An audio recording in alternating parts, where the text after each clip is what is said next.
संजय निषाद जी हमारे साथ हैं। संजय जी, हार के कारण क्या है? अरे जीत के भी कारण रखे ना। माननीय मोदी जी को प्रधानमंत्री बनाना था, एनडीए के साथ आए थे, प्रधानमंत्री बने और धन्यवाद देने के लिए कल जा रहा हूँ। निश्चित रूप से हार जीत तो एक राजनीति का पहलू है, उसका एक पार्ट है। निश्चित रूप से हार पर समीक्षा होनी चाहिए, कुछ न कुछ कारण है तभी तो हारे हैं। इस पर लोगों को विचार करना है। विचार नहीं बंद हुआ कि हम लोग अच्छे काम किए थे लेकिन उनको समझा नहीं पाए, तो उस पर हमें लगता है कि जो इनका एक तो आरक्षण और एडिट वीडियो जो चला दिया माननीय गृह मंत्री जी का, और एक बयान चलाकर आरक्षण और संविधान को डराकर, जैसे भय पैदा करके वोट दिया गया, उनको भ्रम पैदा करके वोट दिया गया। और ये पहले एक तो कारण ही रहा। दूसरा, आत्मविश्वास बहुत हो गया था, जीत रहे हैं 400 जीत रहे हैं, उसमें एक नहीं जीतेंगे तो उदासीन और निष्क्रिय हो गए।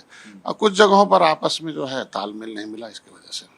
आपको लगता है कि जो सिर्फ टॉवल थी, आपसी कलह था, एक दूसरे को नीचा दिखाने की जो प्रवृत्ति थी, उसकी वजह से भी हार हुई है? अब हमारे यहाँ तो भाई देखो, भारतीय जनता पार्टी, निषाद पार्टी के कार्यकर्ता जगह जगह पर वोट किए हैं, तभी तो 4 लाख 6 हजार। वो ठीक है, लेकिन आपको लगता है कि बीजेपी के बीच में जो आपसी अंतरकलह है, जो गुटबाजी है, आपसी सिर्फ टॉवल है, एक दूसरे को नीचा दिखाने की प्रवृत्ति है, इसका भी असर हुआ है कार्यकर्ताओं में, मतदाताओं पर? देखिए, सुना जा रहा है, लेकिन हमारे यहाँ तो भाई देखो, अब जहाँ तक हम गए हैं वहाँ बीजेपी और निषाद पार्टी के कार्यकर्ताओं में तालमेल अच्छा था और अच्छा चुनाव लड़ा, तभी हम लोग इतना जीते। आपने हमारे इंटरव्यू में ही कहा भी कि हाँ, आपसी जो कलह है उसका भी असर। निश्चित रूप से कुछ जगह तालमेल कमी होने की वजह से तो वो दूसरा फायदा उठाता है कि अगर तालमेल रहता तो शायद हम लोग उस जो अच्छाई थी, जो हमारे जो काम किया था मोदी जी ने, योगी जी ने, उसे हम उस धरातल पर पहुंचा देते, तो वोटर भ्रम और उसमें जो है वो कामयाब नहीं होते उनको बहकाने में।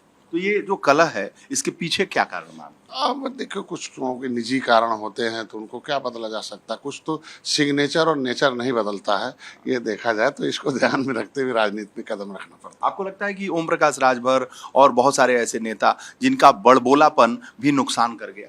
अब हम किसी के ऊपर कोई टिप्पणी नहीं कर सकते, लेकिन इतना जरूर कहेंगे कि सारे वहाँ सभी यादव जो है अखिलेशवादी हुए, मुसलमान एक हो गए, और आज के दिन में जिस जाति को टिकट दिया उन्होंने उसका ट्रम्प का, और मुसलमान और दलितों में लगा के नहीं कांग्रेस। वो तो ठीक है, लेकिन आपको लगता है कि ज्यादा बयानबाजी, अति उत्साह और ज्यादा कुछ बोलना, अनाप शनाप बोलना, जो कुछ एलाइज आपके साथ रहे, कुछ नेता रहे, उन्होंने बोला, इसका असर पड़ा? नहीं, उनका नुकसान तो हुआ ना इसका? नहीं, एक नुकसान है कि जो अयोध्या के सांसद थे, उन्होंने एक बयान दिया जिसको उसका एक उन्होंने 400 पार के साथ जोड़ दिया कि नहीं 400 पार होगा।